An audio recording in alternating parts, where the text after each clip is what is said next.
l'année. Juste après le mariage avec mon mari, tout le monde le sait, on s'est marié au mois de février. Le 14, le 15 et le 16. On a invité beaucoup d'amis. Ils sont venus de partout. On a reçu plusieurs enveloppes d'argent. Le total de toutes ces enveloppes-là, quand je les ai ouvertes, on a eu plus de 862 000 $ et poussière. On a eu 33 000 € en euros. Nous avions eu 10 millions de francs CFA. Nous avions eu 4 véhicules 4x4 neufs. Nous avions eu des montres. Moi, j'ai reçu des parures, des bijoux. Je vous épargne les détails. Ça, c'est en cadeau. Et effectivement, quand j'ai réuni cet argent, et je l'ai fait d'ailleurs avec mademoiselle Mengi, mon monsieur a posé la question, elle était avec moi, on a tout mis en place. Pendant une semaine, j'ai essayé de capter mon mari pour poser la question, je fais quoi avec cet argent? Et comme monsieur est tout le temps occupé, il s'est donné corps et âme dans son travail, il rentrait à 2h, 3h du matin, pour se réveiller à 5h du matin. Pendant une semaine, je ne savais pas quoi faire avec. Et après, j'ai mis la main sur lui, je lui ai dit, écoute chérie, voilà ce que nous avions reçu. Il m'a dit, tu le gères. Moi, j'aime travailler dans l'immobilier, comme je vous ai dit, j'aime construire, j'aime transformer, j'aime rénover. Je me suis dit que je commence à faire des dépôts sur mon compte. Vous remarquerez, c'est juste après le mois de février. J'ai commencé à mettre cet argent progressivement sur mon compte épargne, sur mon compte euro et sur mon compte courant. Et c'était pour faire des travaux. Je commençais à penser qu'est-ce que je dois faire de cet argent. J'ai pris la décision de faire ce que je devais faire avec cet argent. Deuxièmement, rien qu'au courant de cette année, j'ai eu à conclure 2 ventes. Si je ne me trompe pas, c'était au mois d'avril peut-être, et j'en ai conclu une dernière au mois d'octobre. Si vous avez besoin des pièces, je vous enverrai des pièces. Et avant l'année 2019, j'ai conclu 3 ventes à plus de 1 500 000 $. J'ai un fonds de commerce avec lequel je tourne. J'ai mes papiers, le cadastre me connaît. Vous pouvez demander l'agent Timo, le conservateur Grasse, c'est eux, je travaille avec eux très souvent, ils changeaient mes papiers à chaque fois que je faisais mes ventes. Il y a même des achats que je peux faire aujourd'hui et après 3 jours, sans changer même mes papiers, j'arrive à trouver un client et je les vends. Sans même changer, faire le certificat d'enregistrement, faire ce qu'on fait avec nos conservateurs habituellement. Okay, je suis dans l'immobilier. Bref, c'est l'argent qui provient de vos activités professionnelles. De mes activités, c'est avec ça que j'ai mis sur mon compte. Okay. Et avec le reste. Sans compter que j'ai un mari qui travaille, qui n'est pas un chômeur. Il gagne un salaire, il gagne des primes. Je suis une mère ménagère. Je gère un foyer. Comment ne pas alimenter mon compte? Mais par contre, je ne sais pas si monsieur peut me montrer un transfert venant, je ne sais pas de quelle planète, tomba sur mon compte.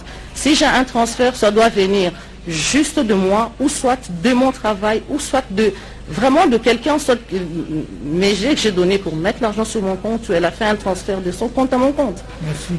C'est tout ce que j'ai à vous dire. Merci.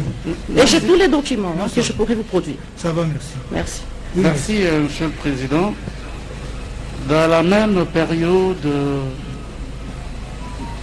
précisément le 2 avril 2019,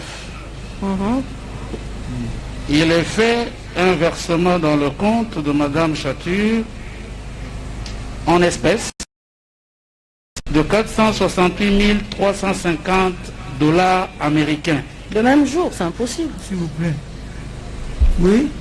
C'est impossible, mais la banque indique qu'elle a reçu le 2 avril 2019. J'ai reçu ou j'ai déposé? Qu'un versement en espèces a été fait dans le compte de madame d'un montant de 468 350 $ américains au mois d'avril 2019. Ce versement en espèces provient également de ses activités. Si c'est au mois d'avril, oui. Je vous ai dit que j'avais déjà une somme avec moi de 800 et quelques mille, je ne pouvais pas déposer ça en une fois. Ça c'est clair, on les dépose progressivement. Okay. Même quand j'ai fait mes ventes, je les dépose progressivement. Et d'ailleurs, je ne dépose même pas souvent parce qu'on aime avoir quand même un capital avec soi. Parce que dès qu'on a une opportunité, on s'élance. Tout simplement. Maintenant, s'il y a eu un versement de 400 000, franchement, je ne sais pas comment déjà la banque a fait. C'est-à-dire que moi, j'ai eu à déposer plusieurs fois et la banque a fait l'opération en retard. L'extrait bancaire est là et madame pourrait accéder si elle le souhaite. Je ne nie pas, j'ai dit que c'est mon argent. Si ça se trouve que ça a été déposé en espèces, c'est à moi, j'ai déposé. Merci. Ça a été noté. Je vous en prie, monsieur. C'est noté, merci. Merci. Oui, maître. Madame nous a dit que Mengi Marie-Josée, qui n'est à aucune adresse à Kinshasa. Ben si elle a limité. Elle a une adresse, elle a dit, elle a une adresse, elle est à limiter. Elle a donné d'abord une adresse de Lemba et Poulou, où elle n'est pas. Elle a donné une deuxième adresse de limité, où sur constat d'inspecteur, elle n'est pas. Il se trouve que le 30 décembre 2019, la partie civile n'accuse pas madame, mais veut simplement comprendre. C'est pour ça que nous n'allons pas commenter ses réponses. Le 30 décembre 2019, la collaboratrice de madame Chature est titulaire d'un fonds. J'avoue que je n'en connais pas la valeur, mais c'est l'espace qu'on appelle l'espace Ngindou. Et la propriétaire, c'est madame Mengi Marie-Josée. Parce que madame sait si sa collaboratrice a acquis de la famille Takizala ce bien-là. Oui, madame.